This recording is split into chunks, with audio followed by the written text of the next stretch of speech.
नमस्कार, स्वागत है आप सभी का हिस्ट्री 360 चैनल में। मैं रवि कुलरिया, हिस्ट्री लेक्चर राजस्थान से। हम पढ़ रहे थे कक्षा 12 एनसीईआरटी हिस्ट्री की थर्ड बुक, जो कि आधुनिक भारत के इतिहास से संबंधित है। इसके 3 चैप्टर मैंने करवा दिए थे, ये चौथा चैप्टर है और ओवरऑल 12th का ये 13वां चैप्टर है। चैप्टर का नाम है महात्मा गांधी और राष्ट्रीय आंदोलन। इसमें महात्मा गांधी के दक्षिण अफ्रीका से भारत लौटने के बाद उनकी मृत्यु तक उन्होंने भारत की आज़ादी के आंदोलन में जो भूमिका निभाई, जिन प्रमुख आंदोलनों का उन्होंने नेतृत्व किया, उसके बारे में काफ़ी विस्तार से इसके अंदर जानकारी दी गई है।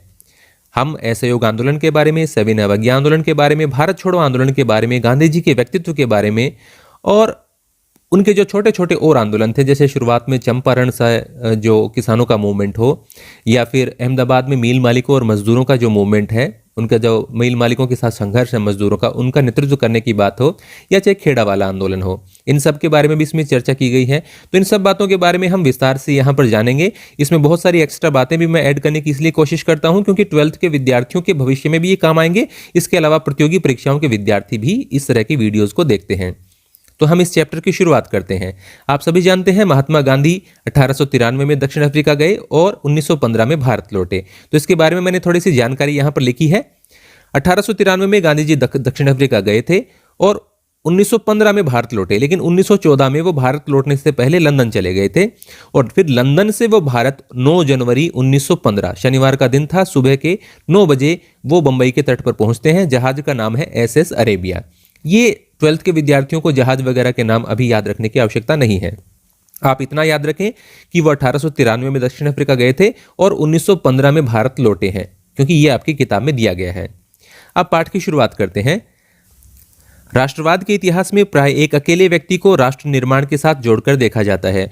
उदाहरण के लिए हम इटली के निर्माण के साथ गैरिबाल्डी को, अमेरिकी स्वतंत्रता युद्ध के साथ जॉर्ज वाशिंगटन को और वियतनाम को औपनिवेशिक शासन से मुक्त कराने के संघर्ष से हो ची मिन्ह को जोड़कर देखते हैं। इसी तरह महात्मा गांधी को भारतीय राष्ट्र का पिता माना गया है। इन देशों की या किन्हीं और देशों की भी हम बात करें तो आज़ादी के आंदोलनों में अनेकों लोगों का योगदान होता है, अनेकों लोगों ने बलिदान दिए होते हैं, लेकिन किसी एक व्यक्ति की वहां पर महत्वपूर्ण भूमिका सामने आती है। तो इसी तरह बताया गया है कि भारत के आज़ादी के आंदोलन में महात्मा गांधी की सबसे महत्वपूर्ण भूमिका है। वियतनाम को औपनिवेशिक शासन से मुक्त कराने में, क्योंकि वो उन पर फ्रांस शासन करता था। जैसे भारत ब्रिटेन का एक उपनिवेश था, वैसे ही वियतनाम फ्रांस का एक उपनिवेश हुआ करता था। और 1945 में उनकी जब आज़ादी होती है तो उस आज़ादी के आंदोलन में सबसे प्रमुख नेता उनके हैं हो ची मिन्ह। तो आप देखेंगे कि वहाँ की जो मुद्रा है वियतनामी डोंग, उसके ऊपर आपको हो ची मिन्ह की तस्वीर नजर आएगी। जैसे भारत के नोटों पर आपको महात्मा गांधी की तस्वीर नजर आती है। इसी प्रकार से जैसे अमेरिका की आज़ादी का जो आंदोलन है उसका नेतृत्व जॉर्ज वाशिंगटन ने किया और वो अमेरिका के पहले राष्ट्रपति बने, तो US डॉलर है उसके ऊपर आपको देखने को मिलेगी जॉर्ज वाशिंगटन की तस्वीर। तो इस प्रकार से एक भूमिका के साथ इस चैप्टर को शुरू किया गया है कि भारत की आज़ादी के आंदोलन के सबसे प्रमुख व्यक्तित्व की बात करें तो महात्मा गांधी हैं। चूंकि गांधी जी स्वतंत्रता संघर्ष में भाग लेने वाले सभी नेताओं में सर्वाधिक प्रभावशाली और सम्मानित हैं, अतः उन्हें दिया गया उपर्युक्त विशेषण गलत नहीं है। हालांकि वाशिंगटन अथवा हो ची मिन्ह की तरह महात्मा गांधी का राजनीतिक जीवन वृत्त उस समाज ने ही संवारा और नियंत्रित किया जिस समाज में वे रहते थे। कोई व्यक्ति चाहे कितना ही महान क्यों न हो, वह न केवल इतिहास बनाता है बल्कि स्वयं भी इतिहास द्वारा बनाया जाता है। यानी व्यक्ति अपने कार्यक्रमों के द्वारा, अपने जो कार्य हैं, अपनी जो ऊंची सोच है, अपने जो विचार हैं और जो वो योगदान देता है, उसके कारण वो इतिहास बनाता है। लेकिन इतिहास भी व्यक्ति को बनाता है। जैसे इतिहास की पुस्तकों में या एक देश अपने देश की जो पाठ्य पुस्तकें हैं उसमें अपनी आज़ादी के आंदोलन में भाग लेने वाले लोगों को यदि पर्याप्त स्थान नहीं देगा तो वहाँ के लोग भी उसको नहीं जान पाएंगे और वो शख्सियत उतनी बड़ी नहीं बन पाएगी। तो जिस प्रकार से व्यक्ति इतिहास बनाता है, वैसे ही इतिहास भी व्यक्ति को बनाता है। इस अध्याय में 1915 से 48 के महत्वपूर्ण काल के दौरान भारत में गांधी जी की गतिविधियों का विश्लेषण किया गया है। 1915 से 48 क्यों? क्योंकि 1915 में वो भारत आए हैं और 1948 में उनकी मृत्यु हो जाती है। यह भारतीय समाज के विभिन्न हिस्सों के साथ उनके संपर्कों और उनके द्वारा प्रेरित तथा नेतृत्व किए गए लोकप्रिय संघर्षों की छानबीन करता है। यह अध्याय विद्यार्थी के समक्ष उन अलग अलग प्रकार के स्रोतों को भी रखता है जिनका इस्तेमाल इतिहासकार एक नेता के जीवन वृत्त, यानी उसका जो कैरियर है, उसका जो लाइफ साइकिल है, वह जिन सामाजिक आंदोलनों से जुड़ा रहा है कि पुनर्निर्माण में करते हैं। यानी इतिहासकार इतिहास लिखते समय या एक नेता के कैरियर को दिखाते समय, उसका जो लाइफ साइकिल है, उसका जो जीवन वृत्त है, उसको दिखाते समय किस प्रकार से सोर्सेज का, स्रोतों का इस्तेमाल करते हैं, वो भी हम जानने का प्रयास करेंगे। यहाँ पर एक चित्र दिया गया है। जब मार्च 1930 में नमक यात्रा शुरू होती है, दांडी यात्रा आप उसको कह सकते हैं, तो साबरमती नदी के किनारे अपने आश्रम के निकट समर्थकों से बात करते हैं महात्मा गांधी। दांडी यात्रा के बारे में आगे हम इसी चैप्टर में पढ़ेंगे। अब पहला टॉपिक इसमें दिया गया है, स्वयं की उद्घोषणा करता एक नेता। यानी जब वो भारत लौटे तो उसके बाद में कैसे उन्होंने भारतीय राजनीति को समझने का प्रयास किया और एक पूरे भारत के लीडर के रूप में अपनी उन्होंने पहचान बनाई, एक अहिंसा के पुजारी के रूप में। मोहनदास करमचंद गांधी विदेश में 2 दशक रहने के बाद, 2 दशक से ज्यादा भी मान सकते हैं, 1-2 साल, क्योंकि 1893 में चले गए थे, अपनी गृहभूमि वापस आए। इन वर्षों का अधिकांश हिस्सा उन्होंने दक्षिण अफ्रीका में बिताया। यहाँ वे एक वकील के रूप में गए थे। दादा अब्दुल्ला एंड कंपनी का एक मुकदमा था, गुजरात के एक व्यापारी का, उनका मुकदमा लड़ने के लिए वो दक्षिण अफ्रीका गए थे और बाद में वे इस क्षेत्र के भारतीय समुदाय के नेता बन गए। वहाँ पर जो भारतीय लोग रहा करते थे, जिनको काम करने के लिए वहाँ ले जाया जाता था, वो उनके नेता बन गए। गांधी जी पर एक बहुत ही महत्वपूर्ण टिप्पणी है जो आपको याद रखनी है कि ये किसने की है।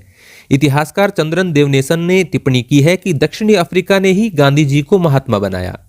दक्षिण अफ्रीका में ही महात्मा गांधी ने पहली बार सत्याग्रह के रूप में जानी गई अहिंसात्मक विरोध की अपनी विशिष्ट तकनीक का इस्तेमाल किया। तो क्वेश्चन कैसे आ सकता है 12th में कि गांधी जी ने सत्याग्रह का इस्तेमाल सबसे पहले कहाँ किया, तो आप उसका उत्तर दक्षिण अफ्रीका बताएंगे, न कि भारत।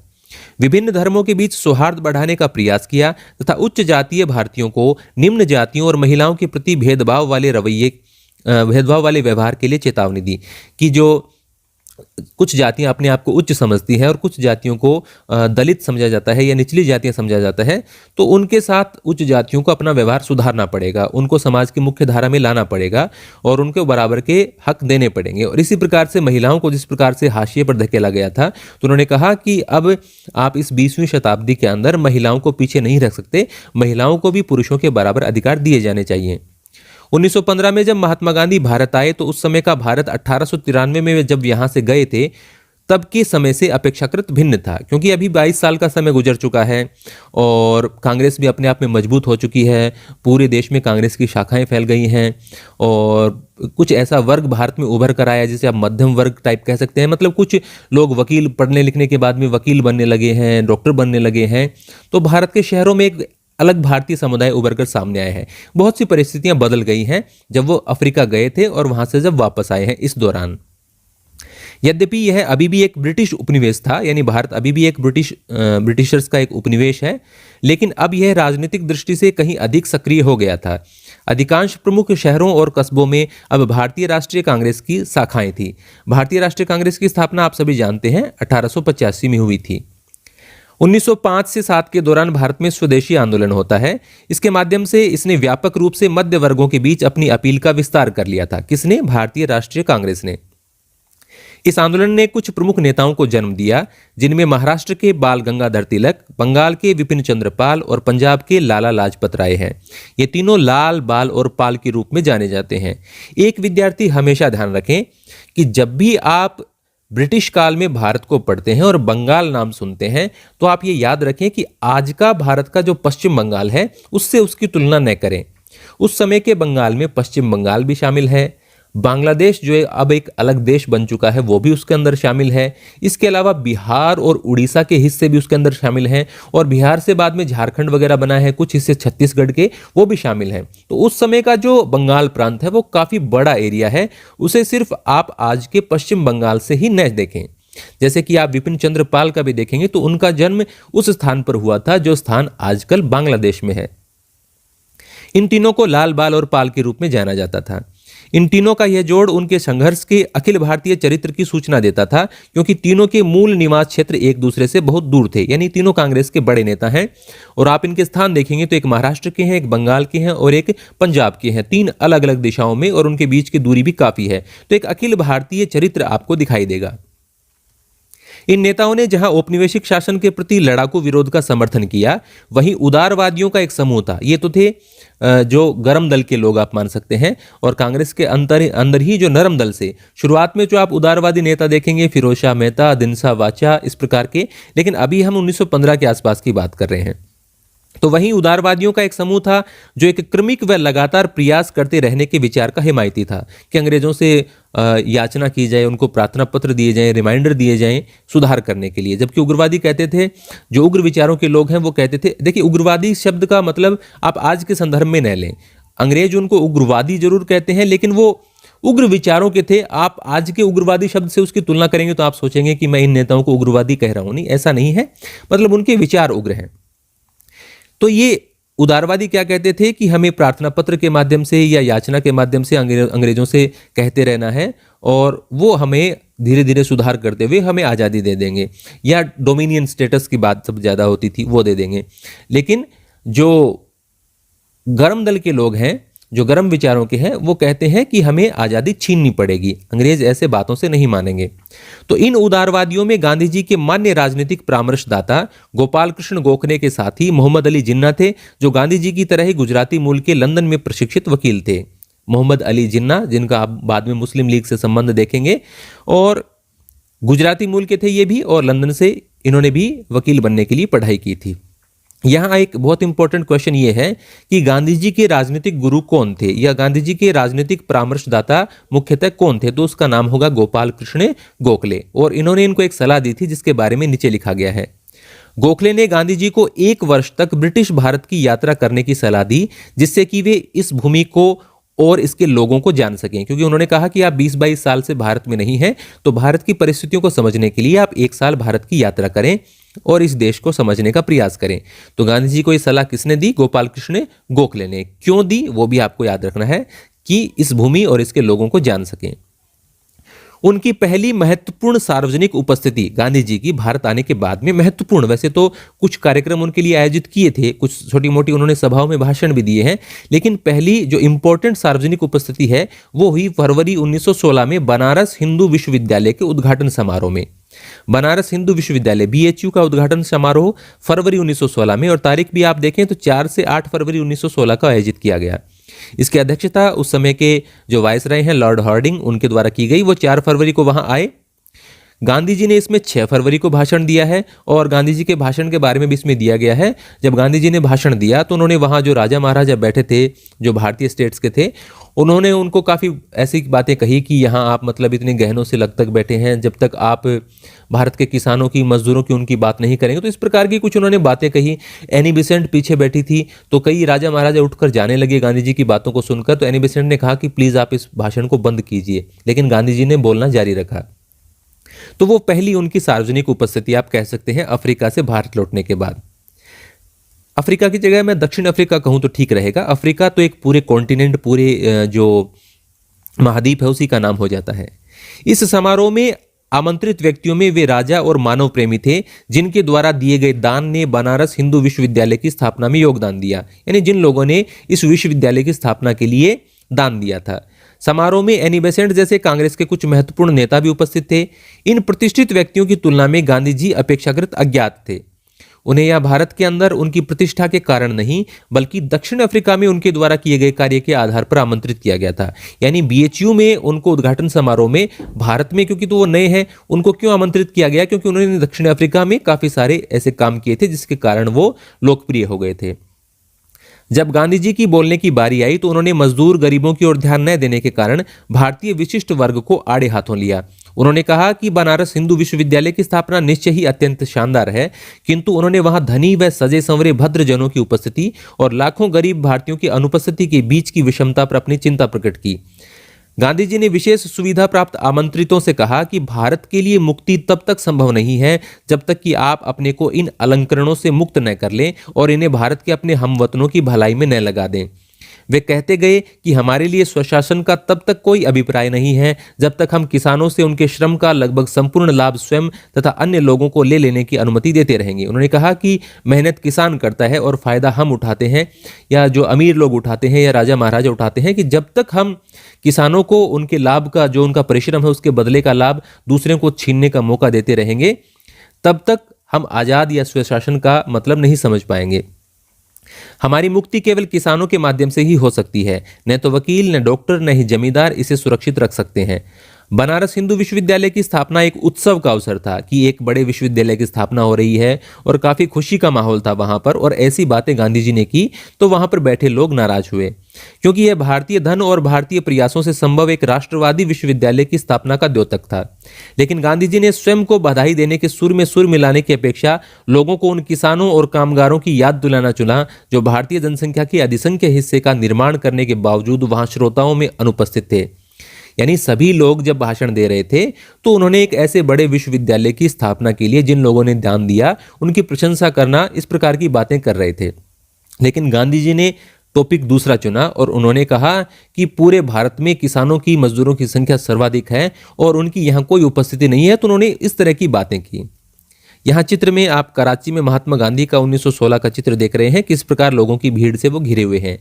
एक दृष्टि से फरवरी 1916 में बनारस में गांधी जी का भाषण मात्र वास्तविक तथ्य का ही उद्घाटन था कि वो सही बात कर रहे थे, अर्थात भारतीय राष्ट्रवाद वकीलों, डॉक्टरों और जमींदारों जैसे विशिष्ट वर्गों द्वारा निर्मित था। लेकिन दूसरी दृष्टि से देखा जाए तो यह वक्तव्य उनकी मंशा भी जाहिर करता था, यानी वो क्या चाहते हैं और आगे भविष्य में क्या कर सकते हैं ये भी जाहिर करता था। यह भारतीय राष्ट्रवाद को संपूर्ण भारतीय लोगों का और अधिक अच्छे ढंग से प्रतिनिधित्व करने में सक्षम बनाने की गांधी जी की स्वयं की इच्छा की प्रथम सार्वजनिक उद्घोषणा थी कि भारत को आज़ादी दिलाने के लिए यह जो भारतीय राष्ट्रवाद है उसको सभी लोगों तक पहुंचाना होगा, सभी लोगों की भागीदारी उसमें, यानी कुछ ऐसे लोग जो डॉक्टर हैं, वकील हैं या उच्च वर्ग में शामिल हैं, सिर्फ उनके माध्यम से हम राष्ट्रवाद को परिभाषित नहीं कर सकते। हमें इसमें अखिल भारतीय स्तर पर किसानों, जमींदारों यानी सभी समुदाय के लोगों को इसमें जोड़ना होगा। उसी वर्ष के अंतिम माह में गांधी जी को अपने नियमों को व्यवहार में लाने का अवसर मिला, यानी एक आंदोलन के संबंध में बात आ रही है। दिसंबर 1916 में कांग्रेस का अधिवेशन हुआ लखनऊ में। देखिए पूरे चैप्टर में जहां भी कांग्रेस का अधिवेशन आता है वो आप अलग से लिख लीजिए। कांग्रेस के किसी भी अधिवेशन की डेट पूछी जा सकती है, ये पूछा जा सकता है कि उस वर्ष कांग्रेस का अधिवेशन किस स्थान पर हुआ। तो 1916 में जब कांग्रेस का एक अधिवेशन हुआ लखनऊ में, तो वहां बिहार के चंपारण से आए एक किसान ने उन्हें वहां अंग्रेज नील उत्पादकों द्वारा किसानों के प्रति किए जाने वाले कठोर व्यवहार के बारे में बताया कि नील, जबरदस्ती हमसे नील उगवाई जाती है और उस पर जो टैक्स वगैरह लिए जाते हैं, यानी किसानों की समस्याओं के बारे में एक किसान ने उनको बताया कि आकर आप हमारे आंदोलन का नेतृत्व करें, और उस किसान का नाम है राजकुमार शुक्ला। असहयोग की शुरुआत और अंत। असहयोग आंदोलन शुरुआत होगा, लेकिन उससे पहले गांधी जी के द्वारा चंपारण में, अहमदाबाद में और खेड़ा में जो आंदोलनों को समर्थन दिया गया उसके बारे में जानकारी दी गई है। असहयोग की शुरुआत और अंत। 1917 का अधिकांश समय महात्मा गांधी को किसानों के लिए काश्तकारी की सुरक्षा के साथ साथ अपनी पसंद की फसल उपजाने की आज़ादी दिलाने में बीता, क्योंकि उनसे जबरदस्ती नील की खेती करवाई जाती थी। तो ये चंपारण के किसानों के संबंध में एक आंदोलन था। अगले वर्ष यानी 1918 में गांधी जी गुजरात के अपने गृह राज्य में 2 अभियानों में संलग्न रहे, यानी अगले 2 आंदोलन गुजरात में, एक अहमदाबाद में और खेड़ा में, दोनों ही गुजरात के स्थान हैं। सबसे पहले उन्होंने अहमदाबाद के एक श्रम विवाद में हस्तक्षेप कर कपड़े की मिलों में काम करने वालों के लिए काम करने की बेहतर स्थितियों की मांग की। उनकी वेतन वृद्धि से संबंधित भी बातें थी, तो उन्होंने मजदूरों का पक्ष लिया। इसके बाद उन्होंने खेड़ा में फसल चौपट होने पर राज्य से किसानों की लगान माफ करने की मांग की कि फसल चौपट है तो इस साल की जो लगान है वो माफ कर दी जाए। तो आपको इनका क्रम याद रखना है कि पहला उनका आंदोलन चंपारण में है, दूसरा अहमदाबाद में है और तीसरा खेड़ा में है। तो अहमदाबाद, चंपारण, अहमदाबाद और खेड़ा में की गई पहल से गांधी जी की एक ऐसे राष्ट्रवादी के रूप में उभरे जिनमें गरीबों के लिए गहरी सहानुभूति थी।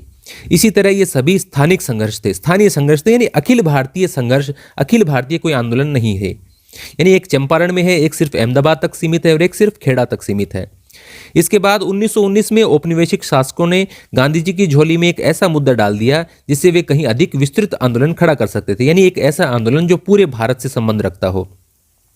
1914 से 18 के दौरान पहला विश्व युद्ध चलता है, तो उस युद्ध के दौरान अंग्रेजों ने प्रेस पर प्रतिबंध लगा दिया था और बिना जांच के कारावास की अनुमति दे दी थी। अब सर सिडनी रोलेट की अध्यक्षता में एक समिति गठित की गई, उसकी जो संस्तुतियां थी उसके आधार पर इन कठोर उपायों को जारी रखा गया कि बिना जांच के, शक के आधार पर वो किसी को गिरफ्तार कर सकते हैं, उसे किसी प्रकार की अपील का, वकील का, दलील का अधिकार नहीं होगा। तो गांधी जी ने इसे एक काला कानून बताया और इस रोलेट एक्ट के खिलाफ एक आंदोलन छेड़ा। इसके जवाब में गांधी जी ने देश भर में रोलेट एक्ट के खिलाफ एक अभियान चलाया। उत्तरी और पश्चिमी भारत के कस्बों में चारों तरफ बंद के समर्थन में दुकानों और स्कूलों के बंद होने के कारण जीवन लगभग ठहर सा गया। पंजाब में विशेष रूप से कड़ा विरोध हुआ और जहां के बहुत से लोगों ने युद्ध में अंग्रेजों के पक्ष में सेवा की थी। यानी भारतीयों ने भी भाग लिया था पहले विश्व युद्ध में और बहुत सारे भारतीय शहीद भी हुए थे और उस सेना में ज़्यादातर आप देखेंगे तो पंजाब के सैनिक थे। तो उन्हीं लोगों ने जब इस प्रकार के आंदोलनों के खिलाफ मांग की तो अंग्रेजों ने दमन करने का प्रयास किया, तो और भी ज़्यादा विरोध हुआ फिर कि अभी तो हमने युद्ध में अंग्रेजों की सहायता की है और ये हमारे साथ इस प्रकार का व्यवहार कर रहे हैं और अब अपनी सेवा के बदले वे इनाम की अपेक्षा कर रहे थे। लेकिन इसकी जगह उन्हें रोलेट एक्ट दिया गया। पंजाब जाते समय गांधी जी को कैद कर लिया गया, स्थानीय कांग्रेस जनों को गिरफ्तार कर लिया गया।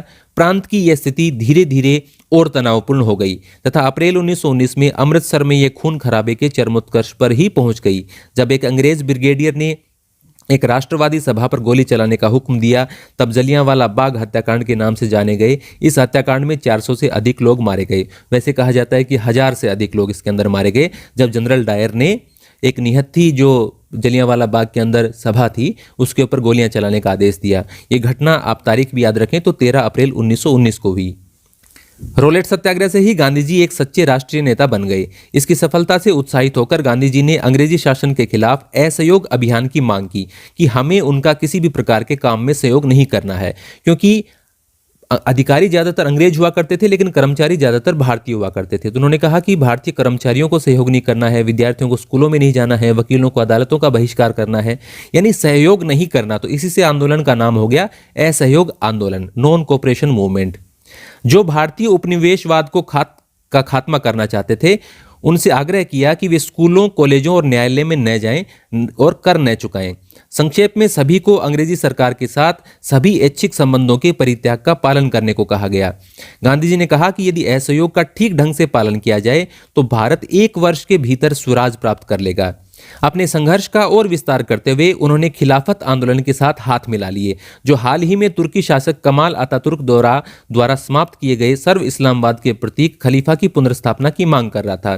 जिस प्रकार से पहले विश्व युद्ध के बाद में 1919 में जो संधि होती है उसके बाद में तुर्की का मित्र राष्ट्रों ने बंटवारा कर लिया और वहां पर जो खलीफा का शासन जो कि पैगंबर मोहम्मद की मृत्यु के बाद से चला आ रहा था, तुर्की में नहीं, पहले अलग अलग स्थानों पर, आप यदि 11वीं कक्षा की इतिहास की किताब आपने पढ़ी है तो आपने खिलाफत के बारे में पढ़ा होगा, अलग अलग स्थानों से खलीफा हैं। तो अब खलीफा तुर्की से हुआ करते थे।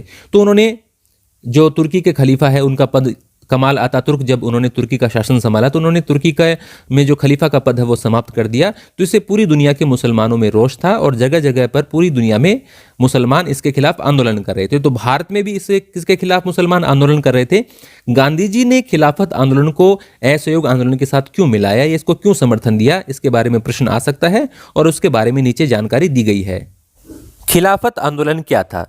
खिलाफत आंदोलन 1919-20 में, भारत के संबंध में बात कर रहा हूं मैं, मोहम्मद अली और शौकत अली के नेतृत्व में भारतीय मुसलमानों का एक आंदोलन था। इस आंदोलन की मांगे क्या थी, ये भी प्रश्न आ सकता है। पहली मांग थी ओटोमन साम्राज्य, जो तुर्की वाला साम्राज्य है जिसको ओटोमन साम्राज्य कहा जाता है, तो ओटोमन साम्राज्य के सभी इस्लामी पवित्र स्थानों पर तुर्की सुल्तान अथवा खलीफा का नियंत्रण बना रहे।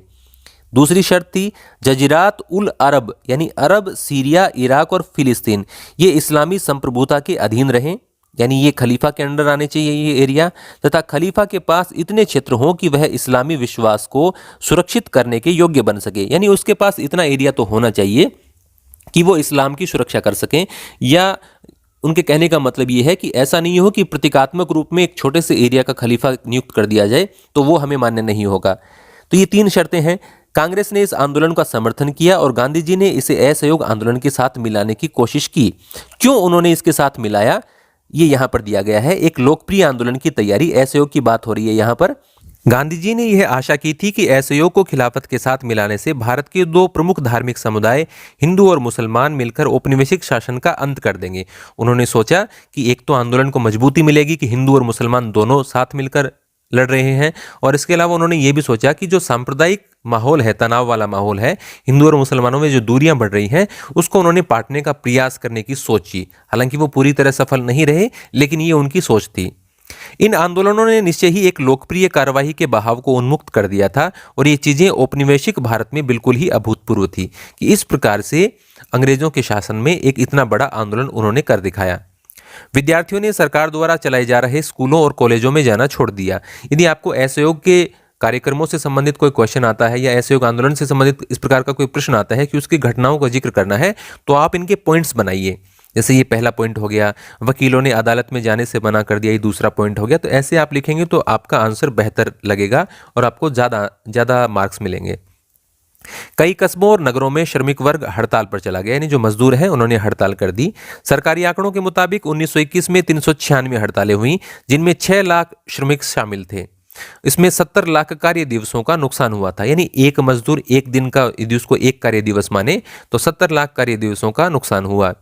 देहात भी असंतोष से आंदोलित हो रहा था, यानी ग्रामीण इलाकों में भी आंदोलन हो रहे थे, लोग असंतुष्ट थे। उत्तरी आंध्र की पहाड़ी जनजातियों ने वन्य कानूनों की अवहेलना कर दी। वनों से संबंधित जो कानून है, अंग्रेजों ने जो लकड़ी काटने वगैरह पर रोक लगाई हुई थी, उनको उन्होंने मानने से इनकार कर दिया। अवध के किसानों ने कर नहीं चुकाए। कुमाऊं के किसानों ने औपनिवेशिक अधिकारियों का सामान ढोने से मना कर दिया।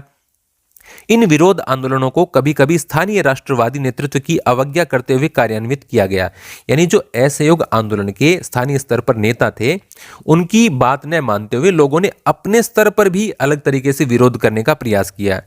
किसानों, श्रमिकों और अन्य ने इसकी अपने ढंग से व्याख्या की तथा औपनिवेशिक शासन के साथ असहयोग के लिए उन्होंने ऊपर से प्राप्त निर्देशों पर टिके रहने के बजाय अपने हितों से मेल खाते तरीकों का इस्तेमाल कर कार्यवाही की। ऐसा नहीं है कि असहयोग आंदोलन के नेताओं ने जैसा कहा उन्होंने वैसा ही किया, उन्होंने विरोध के अपने तरीके भी ईजाद किए। महात्मा गांधी के अमेरिकी जीवन लेखक लुई फिशर ने लिखा है कि असहयोग भारत और गांधी जी के जीवन के एक युग का ही नाम हो गया। और लुई फिशर ने जो किताब लिखी महात्मा गांधी के जीवन पर, उसका नाम है the life of Mahatma Gandhi. उन्होंने कहा कि असहयोग भारत और गांधी जी के जीवन के एक युग का ही नाम हो गया। तो ये कथन आपको याद रख लेना है कि किसके द्वारा कहा गया है। असहयोग शांति की दृष्टि से नकारात्मक किंतु प्रभाव की दृष्टि से बहुत सकारात्मक था, यानी इसके प्रभाव सकारात्मक रहे, लेकिन थोड़ी अहिंसा के कारण इसको आप शांति की दृष्टि से नकारात्मक कह सकते हैं। इसके लिए प्रतिवाद, परित्याग और स्व अनुशासन आवश्यक थे, जरूरी थे कि एक तो प्रतिवाद यानी विरोध करना, चीज़ों को त्यागना, जैसे विदेशी वस्त्रों की होलियां वगैरह जलाई गई, और स्व अनुशासन यानी खुद पर अनुशासन जरूरी था, क्योंकि गांधी जी एक अहिंसात्मक आंदोलन चलाना चाहते थे। यह स्वशासन के लिए एक प्रशिक्षण था। 1857 के विद्रोह के बाद पहली बार असहयोग आंदोलन के परिणाम स्वरूप अंग्रेजी राज की नींव हिल गई थी। फरवरी 1922 में किसानों के एक समूह ने संयुक्त प्रांत के, जो आज का आप उत्तर प्रदेश कहते हैं, उसके इलाके को आप संयुक्त प्रांत के नाम से जानते हैं उस समय, उन्होंने चौरी चौरा पूर्वा में एक पुलिस स्टेशन पर आक्रमण कर उसमें आग लगा दी। इस अग्निकांड में कई पुलिस वालों की जान चली गई। हिंसा की इस कार्रवाई से गांधी जी को यह आंदोलन तत्काल वापस लेना पड़ा। उन्होंने जोर दिया कि किसी भी तरह की उत्तेजना को निहत्थे और एक तरह से भीड़ की दया पर निर्भर व्यक्तियों की घृणित हत्या के आधार पर उचित नहीं ठहराया जा सकता। उन्होंने कहा कि हम इस प्रकार की जो हिंसात्मक घटनाएं हैं उसका समर्थन बिल्कुल नहीं करेंगे और इस प्रकार से भीड़ द्वारा घेर कर मारा जाना बिल्कुल गलत है। तो गांधी जी ने इस आधार पर हिंसा होते देख आंदोलन को वापस ले लिया। गांधी जी का काफी विरोध हुआ, कांग्रेस के नेताओं भी बहुत नाराज हुए, लेकिन गांधी जी ने यह आंदोलन समाप्त कर दिया। तो यहां पर देखिए, विदेशी वस्त्रों को इकट्ठा किया जा रहा है ताकि उन्हें आग में जलाया जा सके। असहयोग आंदोलन का एक चित्र यहां पर दिया गया है।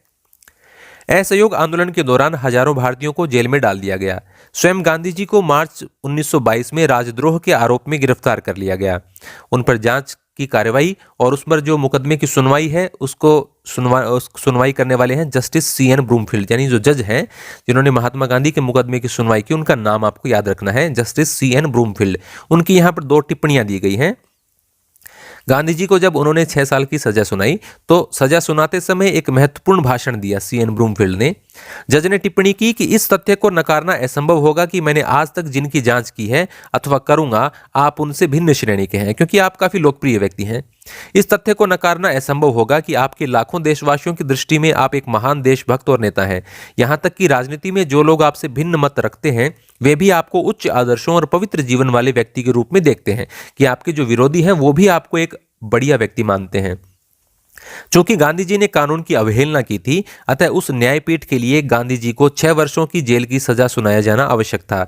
लेकिन जज ब्रूमफील्ड ने कहा, यह कथन आप याद रखें, यदि भारत में घट रही घटनाओं की वजह से सरकार के लिए सजा के इन वर्षों में कमी और आपको मुक्त करना संभव हुआ तो इससे मुझसे ज्यादा कोई प्रसन्न नहीं होगा। कि यदि सरकार आपकी सजा भविष्य में कम करती है या आपको छोड़ देती है तो मुझे खुशी होगी। यानी वो कह रहे हैं कि कानून के मुताबिक मुझे आपको सजा सुनानी पड़ रही है, लेकिन मेरी इच्छा नहीं है। जननेता। अब गांधी जी एक बड़ा आंदोलन, उन्होंने अखिल भारतीय आंदोलन चलाया है। अब पूरे भारत में वो लोकप्रिय हो गए हैं और जननेता कहलाने लगे हैं। 1922 तक गांधी जी ने भारतीय राष्ट्रवाद को एकदम परिवर्तित कर दिया और इस प्रकार फरवरी 1916 में बनारस हिंदू विश्वविद्यालय में अपने भाषण में दिए गए वायदे को उन्होंने पूरा किया। उन्होंने कहा था ना कि उस समय ये डॉक्टरों का या जमींदारों का या वकीलों का ही राष्ट्रवाद है, तो उन्होंने भारत के आम लोगों तक ये बातें पहुंचा दी। अब यह व्यावसायिकों व बुद्धिजीवियों का ही आंदोलन नहीं रह गया था। अब हजारों की संख्या में किसानों, श्रमिकों और कारीगरों ने भी इसमें भाग लेना शुरू कर दिया। इनमें से कई गांधी जी के प्रति आदर व्यक्त करते थे और उन्हें अपना महात्मा कहने लगे। महात्मा कहने के बारे में एक विवाद है थोड़ा सा। ज्यादातर पुस्तकों में आपको देखने को मिलता है कि रविंद्रनाथ टैगोर ने सबसे पहले उन्हें महात्मा कहा, लेकिन आप प्रमाणिक किताबों को देखेंगे तो ऐसा देखने को मिलता है कि प्राणजीवन मेहता ने सबसे पहले 1910 में उनके लिए महात्मा शब्द का इस्तेमाल किया था। उन्होंने इस बात की प्रशंसा की कि गांधी जी ने उन्हीं की तरह के वस्त्र पहने थे और उन्हीं की तरह रहते थे और उन्हीं की भाषा में बोलते थे, क्योंकि गांधी जी आप जानते हैं सादे वस्त्रों में रहते थे। उन्होंने अपने बाल मुंडवा लिए थे, यहाँ पर आपको मिलेगा भी, इस तरफ हम पढ़ेंगे। और उन्होंने सूती कपड़े से बने वस्त्र, जो चरखे से काते हुए सूत था, उसी के बने हुए वस्त्र पहनने शुरू कर दिए। तो लोगों को ऐसा लगता था कि ये हमारे बीच का ही आदमी है, कोई सजा धजा कोट पैंट वाला आदमी नहीं है। अन्य नेताओं की तरह वे सामान्य जनसमूह से अलग नहीं खड़े होते थे, बल्कि वे उनसे समानुभूति रखते तथा उनसे घनिष्ठ संबंध भी स्थापित कर लेते थे। सामान्य जन के साथ इस तरह की पहचान उनके वस्त्रों में विशेष रूप से परिलक्षित होती थी। जहां अन्य राष्ट्रवादी नेता पश्चिमी शैली के सूट अथवा भारतीय बंद गला जैसे औपचारिक वस्त्र पहनते थे, वहीं गांधी जी लोगों के बीच एक साधारण धोती में जाते थे। इस बीच प्रत्येक दिन का कुछ हिस्सा वे चरखा चलाने में बिताते थे। अन्य राष्ट्रवादियों को भी उन्होंने ऐसा करने के लिए प्रोत्साहित किया। सूत कताई के कार्य ने गांधी जी को पारंपरिक जाति व्यवस्था में प्रचलित मानसिक श्रम और शारीरिक श्रम की दीवार को तोड़ने में भी मदद दी। यहां आप देखेंगे चरखे के संबंध में, चरखे के साथ महात्मा गांधी भारतीय राष्ट्रवाद की सर्वाधिक स्थायी पहचान बन गए। 1921 में दक्षिण भारत की यात्रा के दौरान गांधी जी ने अपना सिर मुंडवा लिया। तो गांधी जी ने अपना सिर कब मुंडवाया, किस यात्रा के दौरान मुंडवाया, आप याद रखेंगे। गरीबों के साथ अपना तादात्म्य स्थापित करने के लिए उन्होंने सूती वस्त्र पहनना आरंभ कर दिया कि वो भी सामान्य लोगों की तरह ही दिखाई दें। उनका यह नया रूप तपस्या और संयम का प्रतीक भी बना और ये ऐसी विशेषताएं थी जिनकी गांधी जी आधुनिक विश्व की उपभोक्तावादी संस्कृति के प्रत्युत्तर में गुणगान करते थे। कि जिस प्रकार की उपभोक्तावादी संस्कृति अब का सामना विश्व कर रहा है, जहां पर लोग बहुत ज्यादा खर्च करने में विश्वास रखते हैं, तो उसके प्रत्युत्तर में भी उसको उन्होंने दिखाने की कोशिश की और वो इस प्रकार की बातों की प्रशंसा करते थे, मतलब सामान्य जीवन की। चरखा, अब इसमें क्वेश्चन क्या बन सकता है कि गांधी जी ने चरखे को आजादी के प्रतीक के रूप में क्यों देखा, तो उसके संबंध में आप कुछ बातें यहां भी दे सकते हैं, आगे भी अपने चैप्टर में आएंगी। महात्मा गांधी आधुनिक युग जिसमें मशीनों ने मानव को गुलाम बनाकर श्रम को हटा दिया था कि घोर आलोचक थे। इंग्लैंड में औद्योगिक क्रांति की शुरुआत होने के बाद में आदमियों का काम कम रह गया और मशीनें ज्यादा काम करने लग गई। उन्होंने चरखा को एक ऐसे मानव समाज के प्रतीक के रूप में देखा जिसमें मशीनों और प्रौद्योगिकी को बहुत महिमा मंडित नहीं किया जाएगा। उन्होंने कहा कि मशीनें ठीक हैं, लेकिन हमें बहुत ज्यादा उनको महिमा मंडित नहीं करना है। इससे भी अधिक चरखा गरीबों को एक पूरक आमदनी प्रदान कर सकता था तथा उन्हें स्वावलंबी बना सकता था। यानी अब जब इतनी बड़ी बड़ी मशीनों के साथ नई नई प्रकार की सूती वस्त्र मिलें लगने लग गई थी आधुनिक प्रौद्योगिकी के साथ, तो उन्होंने कहा कि यदि चरखा काटकर एक व्यक्ति को जो रोजगार मिलता था या जो स्वयं एक तरह से स्वावलंबी, आप उसको यदि व्यक्ति खुद का काम करता है तो स्वावलंबी है, तो उन्होंने कहा कि ये अब लोगों से छीना जा रहा है क्योंकि सारा काम अब फैक्ट्रियों में हो रहा है और भारत के जो छोटे छोटे कुटीर उद्योग थे वो भी नष्ट हो रहे थे। तो गांधी जी के यंग इंडिया अखबार में लिखी गई इस संबंध में दो बातों के बारे में यहां पर चर्चा की गई है। मेरी आपत्ति मशीन के प्रति सनक से है, यानी पागलपन की जिस प्रकार से होड़ लगाई जा रही है कि सब कुछ मशीनों में बदल दिया जाए। यह सनक श्रम बचाने वाली मशीनरी के लिए है। ये तब तक श्रम बचाते रहेंगे जब तक कि हजारों लोग बिना काम के और भूख के मरने के लिए सड़कों पर न फेंक दिए जाए। यानी वो मशीनों के कारण उत्पन्न होने वाली बेरोजगारी की ओर इशारा कर रहे हैं। मैं मानव समुदाय के किसी एक हिस्से के लिए नहीं बल्कि सभी के लिए समय और श्रम बचाना चाहता हूं। मैं धन का केंद्रीकरण कुछ ही लोगों के हाथों में नहीं बल्कि सभी के हाथों में करना चाहता हूं। उन्होंने कहा कि इस प्रकार की मशीनें और बड़ी औद्योगिक ये जो फैक्ट्रियां लगाई जा रही हैं, बड़ी बड़ी कंपनियां स्थापित की जा रही हैं, इससे धन का केंद्रीकरण कुछ ही लोगों के हाथों में जा रहा है। तो इस प्रकार की पूंजीवादी व्यवस्था के वो खिलाफ थे। खद्दर मशीनरी को नष्ट नहीं करना चाहता बल्कि यह इसके प्रयोग को नियमित करता है और इसके विकास को नियंत्रित करता है। यह मशीनरी का प्रयोग सर्वाधिक गरीब लोगों के लिए उनकी अपनी झोंपड़ियों में करता है। पहिया अपने आप में ही मशीनरी का एक उत्कृष्ट नमूना है। उन्होंने कहा कि पहिया भी एक प्रकार की मशीनरी ही है, लेकिन वो जिस प्रकार के से बड़ी मशीनों से और कुछ बड़ी बड़ी फैक्ट्रियों की स्थापना के माध्यम से काम होने लगे थे, उसका थोड़ा विरोध वो प्रदर्शित कर रहे हैं। इतिहासकार शाहिद अमीन, इनकी किताब का भी नीचे जिक्र आएगा, वो आपको याद रखना है। इतिहासकार शाहिद अमीन ने एक मंत्रमुग्ध कर देने वाले अध्ययन में स्थानीय प्रेस द्वारा ज्ञात रिपोर्टों और अफवाहों के जरिए पूर्वी उत्तर प्रदेश के किसानों के मन में महात्मा गांधी जी की जो कल्पना थी उसे ढूंढ निकालने की कोशिश की कि वहां के आम लोग, उत्तर प्रदेश के आसपास के इलाकों के लोग महात्मा गांधी के बारे में क्या सोचते थे, कैसी उनकी कल्पना करते थे। फरवरी 1921 में जब वे इस क्षेत्र से गुजर रहे थे तो हर जगह भीड़ ने उनको बड़े प्यार से स्वागत किया। उनके भाषणों के दौरान कैसा माहौल होता था, इस पर गोरखपुर के एक हिंदी समाचार पत्र ने यह रिपोर्ट लिखी है। रिपोर्ट कुछ इस प्रकार है।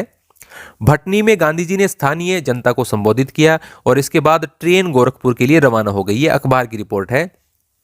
नूनखार, देवरिया, गोरीबाजार और चौरी चौरा, कुसुमही स्टेशनों पर 15 से 20 हजार से कम लोग नहीं थे। महात्मा जी कुसुमिही की दृश्य को देखकर बहुत प्रसन्न हुए क्योंकि जंगल के बीच स्थित होने के बावजूद उस स्टेशन पर 10,000 से कम लोग नहीं थे जो गांधी जी को देखने आए थे। प्रेम में अभिभूत होकर कुछ लोग रोते हुए देखे गए। देवरिया में लोग गांधी जी को भेंट आएगा यहाँ पर, भेंट देना चाहते थे, किंतु इसे उन्होंने उनसे गोरखपुर में देने को कहा कि आप गोरखपुर आइए, वहां मुझे ये भेंट दीजिएगा। लेकिन चौरी चौरा में एक मारवाड़ी सज्जन ने किसी तरह उन्हें कुछ दे दिया। इसके बाद यह क्रम रुका ही नहीं, एक चादर फैला दी गई जिस पर रुपयों और सिक्कों की बारिश होने लगी। यह दृश्य था। गोरखपुर स्टेशन के बाहर महात्मा के एक ऊंची गाड़ी पर खड़े हो गए और लोगों ने कुछ मिनटों के लिए उनके दर्शन कर लिए। यानी लोगों ने खूब चंदा दिया और गांधी जी का उन्होंने दर्शन किया। गांधी जी जहां भी गए वहीं उनकी चमत्कारिक शक्तियों की अफवाहें फैल गई। यानी लोग उनको एक चमत्कारिक व्यक्तित्व के रूप में, क्योंकि वो जादू कर देते हैं और इस प्रकार की बातें जब आप पढ़ेंगे तो समझ जाएंगे। कुछ स्थानों पर यह कहा गया कि उन्हें राजा द्वारा किसानों की दुख तकलीफों में सुधार करने के लिए भेजा गया है और उनके पास सभी स्थानीय अधिकारियों के निर्देशों को अस्वीकृत करने की शक्ति है। उन्होंने कहा कि ये जो अंग्रेज अधिकारी हैं या आसपास के हमारे जो सरकारी अधिकारी हैं, उनके आदेशों को भी ये मानने से इनकार कर सकते हैं और उनके आदेशों को भी ये मतलब उनकी पालना नहीं, आप कह सकते हैं कि उनके आदेशों को निरस्त भी कर सकते हैं। ऐसी शक्ति बादशाह ने या राजा ने गांधी जी को दी है। कुछ अन्य स्थानों पर यह दावा किया गया कि गांधी जी की शक्ति अंग्रेज बादशाह से उत्कृष्ट है और यह है कि उनके आने से औपनिवेशिक शासक जिले से भाग जाएंगे। गांधी जी का विरोध करने वालों के लिए भयंकर परिणाम की बात बताती कहानियां भी थी कि गांधी जी का जो विरोध करेगा उसके साथ ये घटित होगा। इस तरह की अफवाहें फैली कि गांधी जी की आलोचना करने वाले गांव के लोगों के घर रहस्यात्मक रूप से गिर गए अथवा उनकी फसल चौपट हो गई, जिन्होंने भी गांधी जी का अपमान किया या गांधी जी का विरोध किया। गांधी बाबा, गांधी महाराज और सामान्य महात्मा जैसे अलग अलग नामों से ज्ञात गांधी जी भारतीय किसान के लिए एक उद्धारक के समान थे, जो उनको ऊंची करों और दमनात्मक अधिकारियों से सुरक्षा करने वाले और उनके जीवन में मान मर्यादा और स्वायत्ता वापस लाने वाले थे। गरीबों, विशेषकर किसानों के बीच गांधी जी की अपील को उनके सात्विक जीवन शैली और उनके द्वारा धोती तथा चरखा जैसे प्रतीकों के विवेकपूर्ण प्रयोग से बहुत बल मिला कि जिस प्रकार का वो साधारण जीवन जीते थे, जिस प्रकार का साधारण वो कपड़ा पहनते थे, उसके कारण लोगों ने उनसे जुड़ाव महसूस किया। जाति से महात्मा गांधी एक व्यापारी व पेशे से वकील थे, लेकिन उनकी सादी जीवन शैली तथा हाथों से काम करने के प्रति उनके लगाव की वजह से वे गरीब श्रमिकों के प्रति बहुत अधिक समानुभूति रखते थे तथा बदले में वे लोग गांधी जी से समानुभूति रखते थे। जहां अधिकांश अन्य राजनीतिक उन्हें कृपा की दृष्टि से देखते थे उन लोगों को, वहीं ये न केवल उनके जैसा दिखने की बल्कि उन्हें अच्छी तरह समझने और उनके जीवन के साथ स्वयं को जोड़ने के लिए सामने आते थे। महात्मा गांधी का जन अनुरोध निसंदेह कपट से मुक्त था और भारतीय राजनीति के संदर्भ में तो बिना किसी पूर्वोदाहरण के भी यह कहा जा सकता है कि राष्ट्रवाद के आधार को और व्यापक बनाने में उनकी सफलता का राज उनके द्वारा सावधानीपूर्वक किया गया संगठन था। भारत के विभिन्न भागों में कांग्रेस की नई शाखाएं खोली गई और लोगों को कांग्रेस से जोड़ने का प्रयास किया गया। रजवाड़ों में राष्ट्रवादी सिद्धांत को बढ़ावा देने के लिए प्रजामंडलों की एक श्रृंखला स्थापित की गई। यानी जो क्षेत्र सीधे ब्रिटिश नियंत्रण में नहीं थे, जहां पर भारतीय राजा हुआ करते थे, उसमें प्रजामंडलों की स्थापना की गई। भारत राजस्थान के जो विद्यार्थी हैं वो भी राजस्थान का इतिहास पढ़ेंगे तो राजस्थान में प्रजामंडल आंदोलनों को काफी विस्तार से वो पढ़ पाएंगे।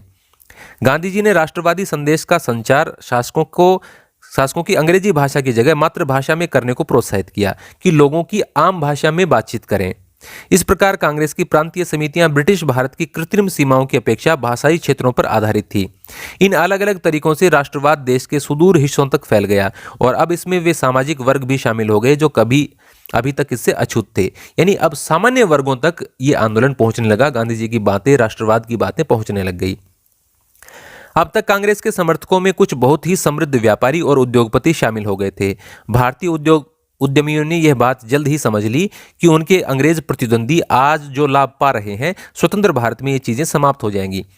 जो भारतीय व्यापारी थे वो भी सोचते थे कि यदि अंग्रेज यहां से चले जाएंगे तो उनका लाभ अधिक हो सकता है। जो बड़े बड़े लाभ ईस्ट इंडिया कंपनी कमाती थी या अभी जो और कंपनियां कमा रही हैं, वो लाभ वो कमा सकते हैं। घनश्याम दास बिड़ला यानी जीडी बिड़ला जैसे कुछ उद्यमियों ने राष्ट्रीय आंदोलन का खुला समर्थन किया, जबकि अन्य ने ऐसा मौन रूप से किया, यानी खुलकर नहीं किया लेकिन वो सहायता देते थे। इस प्रकार गांधी जी के प्रशंसकों में गरीब किसान और धनी उद्योगपति दोनों ही थे। हालांकि किसानों द्वारा गांधी जी का अनुकरण करने के कारण उद्योगपतियों के कारणों से कुछ भिन्न और संभवतः परस्पर विरोधी थे। यानी किसान गांधी जी का समर्थन क्यों करते थे और उद्योगपति क्यों करते थे, उनके अलग अलग विचार हो सकते हैं, अलग अलग कारण हैं और वो हो सकता है वो कारण एक दूसरे के विरोधी भी हों। हालांकि महात्मा गांधी की स्वयं बहुत महत्वपूर्ण भूमिका थी, लेकिन गांधीवादी राष्ट्रवाद का विकास बहुत हद तक उनके अनुयायियों पर निर्भर करता था। 1917 और 1922 के बीच भारतीयों के एक बहुत ही प्रतिभाशाली वर्ग ने स्वयं को गांधी जी से जोड़ लिया था। बहुत ही पढ़े लिखे और विद्वान लोगों ने, इनमें महादेव देसाई जो उनके सचिव भी बने थे, वल्लभ भाई पटेल, जेबी कृपलानी, सुभाष चंद्र बोस, अब्दुल कलाम आजाद, जवाहरलाल नेहरू, सरोजिनी नायडू, गोविंद वल्लभ पंत और सी राजगोपालाचारी, ये सब गांधी जी के अनुयायी बन गए थे, उनके साथ आ गए थे। गांधी जी के ये घनिष्ठ सहयोगी विशेष रूप से भिन्न भिन्न क्षेत्रों के साथ ही भिन्न भिन्न धार्मिक परंपराओं से आए थे। इसके बाद उन्होंने अनगिनत अन्य भारतीयों को कांग्रेस में शामिल होने और इसके लिए काम करने के लिए प्रेरित किया। महात्मा गांधी फरवरी 1924 में जेल से रिहा हो गए। गिरफ्तार कब हुए, रिहा कब हुए, आप याद रखें। और अब उन्होंने अपना ध्यान घर में बुने कपड़े यानी खादी को बढ़ावा देने और छुआछूत को समाप्त करने पर लगाया। गांधी जी राजनीतिक जितने थे उतने ही वे समाज सुधारक थे। तो एक तो देखिए, गांधी जी के रचनात्मक कार्यों की बात हो तो गांधी जी का जो सांप्रदायिकता को खत्म करने के लिए, हिंदू मुसलमानों की मेल के लिए जो प्रयास हैं, अस्पृश्यता को समाप्त करने के लिए जो प्रयास हैं, खादी को बढ़ावा देने को, चरखा चलाने के जो प्रयास हैं, वो आप उसमें जरूर शामिल करेंगे। उनका विश्वास था कि स्वतंत्रता के योग्य बनने के लिए भारतीयों को बाल विवाह और छुआछूत जैसी सामाजिक बुराइयों से मुक्त होना पड़ेगा। एक मत के भारतीयों को दूसरे मत के भारतीयों के लिए सच्चा संयम लाना होगा और इस प्रकार उन्हें हिंदू मुसलमानों के बीच सौहार्द पर बल दिया। इसी तरह आर्थिक स्तर पर भारतीयों को स्वावलंबी बनना सीखना होगा। ऐसा करके उन्होंने समुद्र पार से आयातित मील से बने वस्त्रों के स्थान पर खादी पहनने की महत्ता पर जोर डाला कि इंग्लैंड से बना हुआ कपड़ा पहनने के बजाय आप खुद सूत काटकर, चरखे से सूत काटकर और सूती कपड़े पहनिए और ब्रिटिश कपड़ों पर अपनी निर्भरता छोड़िए। ये यहाँ पर रह गया था जो गांधी जी के बारे में चल रही थी अफवाहें, उसके बारे में यहाँ पर दिया गया है। संयुक्त प्रांत के स्थानीय समाचार पत्रों में उस समय फैली कई अफवाहें दर्ज हैं। ये अफवाहें थी कि किसी भी व्यक्ति ने महात्मा की शक्ति को परखना चाहा, उसे अचंभव हुआ। उदाहरण दिए गए हैं कि बस्ती गांव के सिकंदर साहू ने 15 फरवरी को कहा कि वह महात्मा जी में तब विश्वास करेगा जब उसके कारखाने में गन्ने के रस से भरा कड़ाहा 2 भागों में टूट जाएगा, और कड़ाहा वास्तव में 2 भागों में टूट गया। इसी प्रकार से एक किसान ने कहा कि वो तब विश्वास करेगा जब उसके जो गेहूं है खेत में वो तिल में बदल जाए, तो लोग कहते हैं कि सारा गेहूं तिल में बदल गया। इसी प्रकार से गोरखपुर में एक सज्जन ने चरखा जलाने की आवश्यकता पर प्रश्न उठाया तो उसके घर में आग लग गई। यानी लोग कहते थे कि गांधी जी की बुराई करेंगे, विरोध करेंगे तो उनके साथ कुछ बुरा घटित होगा। तो ऐसी अफवाहें फैली हुई थी। इसके अलावा कुछ व्यक्ति जुआ खेल रहे थे तो किसी ने रोकने का प्रयास किया तो एक व्यक्ति ने रुकने से मना कर दिया और गांधी जी को गाली दी या अपशब्द कहा, तो उसी दिन उसकी बकरी को 4 कुत्तों ने काट खाया। इसी प्रकार से गोरखपुर के गांव में एक किसानों ने शराब पीना छोड़ने का निश्चय किया। तो एक व्यक्ति अपने निश्चय पर कायम नहीं रहा और वह जब शराब की दुकान की तलाश में जा रहा था तो रास्ते में रोड़ों की बारिश होने लगी, यानी पत्थर बरसने लगे। जो ही उसने गांधी जी का नाम लिया उस पत्थरों की बारिश समाप्त हो गई। तो ये शाहिद अमीन की ये किताब भाई आपको याद रखनी है, नाम है इसका गांधी जी एज महात्मा। तो ये इसकी किताब में बताया गया है कि किस प्रकार से लोगों में इस प्रकार की अफवाहें भी फैल गई थी। अब गांधी जी की जो दांडी यात्रा है, नमक सत्याग्रह, यानी उससे के बाद में आप सविनय अवज्ञा आंदोलन पढ़ेंगे इससे, तो उसके बारे में हम नेक्स्ट वीडियो में चर्चा करेंगे। आप लाइक जरूर करें, कमेंट जरूर करें, नए हैं तो सब्सक्राइब कर लें। धन्यवाद।